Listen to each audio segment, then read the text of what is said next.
What's going on, guys? Here to talk about mini cuts. Sorry it's taken so long to get to this subject. Had a crazy busy week with the holidays and had to go out and get a vehicle and do some shopping and stuff. So it was definitely a busy week, but happy to be done with it. Happy to get everything settled. Had a bunch of clients sign up, so thanks guys for everyone who continues to support TM Nutrition. Brought on another trainer, Kaylee Klitting, who's an IFBB pro and a top 10 powerlifter in her weight class. Also my girlfriend, amazing coach. Her, Desiree Morgan, and myself make up the team, TM Nutrition. So if you guys have any questions or want to sign up for any training or nutrition, make sure to contact us, Tony at tmnutrition.net, or just go to the website and check it all out, tmnutrition.net. Why .net?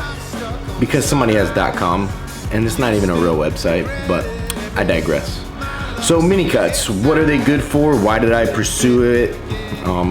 Things like that. So first off, I was getting ready for a competition, and Kaylee was doing a little 8-week, 10-week cut to kind of get a little bit leaner. Same thing, mini cut, but because she's a bodybuilder, she'll do it a little bit longer. And everything was going well. 8 weeks into it, started to lean up a little bit, had the meat, and then after that, I was like, man, I feel pretty good. Let's keep this rolling. You know, for me, dieting's all about like how you feel at the moment, especially for strength athletics. If I'm not feeling like dieting, guess what? I'm not gonna diet. I'm just gonna eat and eat and eat and try to get big and strong. But if I'm in the mood to diet, I'll push it. And I felt really good, so I decided to push it. And I knew the benefits of doing it and what that could mean for the 2017 season coming up. So the benefits of a mini cut, especially if you already have a good bit of fat on you or aren't, I would say, relatively lean. The pictures I post right now, that's about as lean as I'm gonna get. I don't really like to push too much further than that. I don't know if I can, to be quite honest with you. It's not really what I enjoy doing. I like to eat, I like to train, I don't like to do cardio. So I felt really good there, and I think that's about a good spot to stop a mini cut. If you're over that, I would say it's a good time to start a mini cut. And what that's gonna do is that's gonna allow you to, one, better partition nutrients. All right, if you're a little bit fatter to begin with, your body's gonna have a more likely tendency to store fat more. You're gonna just get fatter, right? Which there comes a point in time where bulking, you can only bulk for so long before you have to cut back down and repartition everything and resensitize everything, or B, you're just gonna keep getting fatter. Adipose tissue compared to lean body tissue is gonna be less favorable. So you wanna make sure you monitor that. I know we're doing strength athletics and you just wanna pound calories and get big and strong, but if you're getting fatter and not putting on as much lean muscle tissue, that's gonna affect your recovery. That's gonna affect your hormones as well. Your testosterone and your IGF-1 doesn't produce as readily and as fast and as available as it would if you were leaner. 2, when you get leaner and you do this mini cut, you resensitize your insulin. So if you continue to pound carbohydrates and try to gain weight, you become very insulin resistant, which means that you're gonna get fat, right? Plain and simple. Don't really need to get into the science of it too much, but if you're insulin resistant, you're gonna have a hard time putting on good muscle mass. You're gonna have a hard time recovering from workouts.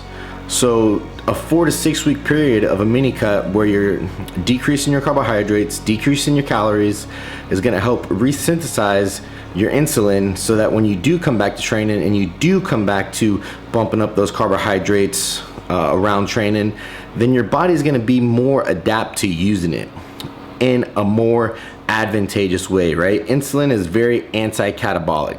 So what that means is when you're having all these carbohydrates and you're spiking your insulin around training, you're less likely to have muscle protein breakdown or degradation. It also helps with protein synthesis. So while you're spiking your insulin, it helps prevent muscle breakdown, and it also helps prevent muscle growth, or it helps add to muscle growth because it helps shuttle the protein and the nutrients throughout the body a little bit faster and a little bit better. So if you're insulin resistant, now you can kind of see why you're gonna get a little bit fatter and you're gonna have all these issues. And also, being bigger affects recovery.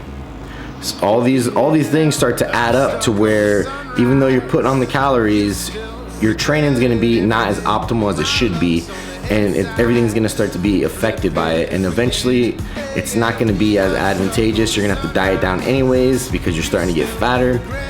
So definitely try to pursue it for 4 to 6 weeks and then bulk up again and then do it again, and then just continue that trend of constantly gaining and leaning out, gaining and leaning out until your career is over in powerlifting.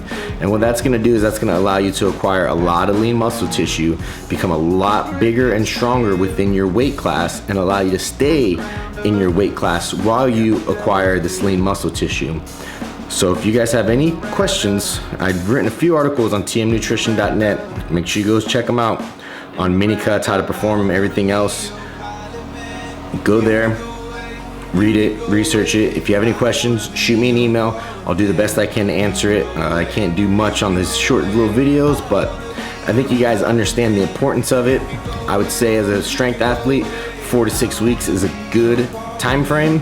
Anything past that, then you're into an actual diet, and you don't want to be as aggressive on an actual diet so you can maintain strength. So 4 to 6 weeks, aggressive dieting, get everything back up and going, and then once you come out of it, you're gonna reverse diet by slowly adding back in the calories. You don't want to go into a mini cut and then straight back into what you were doing. You want to slowly add it up and add it up and add it up so you can acquire a lot of lean tissue and not overdo all the calories and carbohydrates again, so that you can do the bulk a lot longer and a lot more efficiently. So that's pretty much it for this video, guys. Make sure you like it, make sure you subscribe, make sure you share it with your friends. Until next time, guys, take care.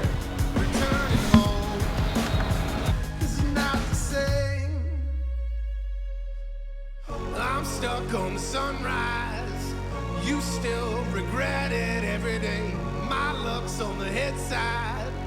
Flip it and forget it. Hey, hey.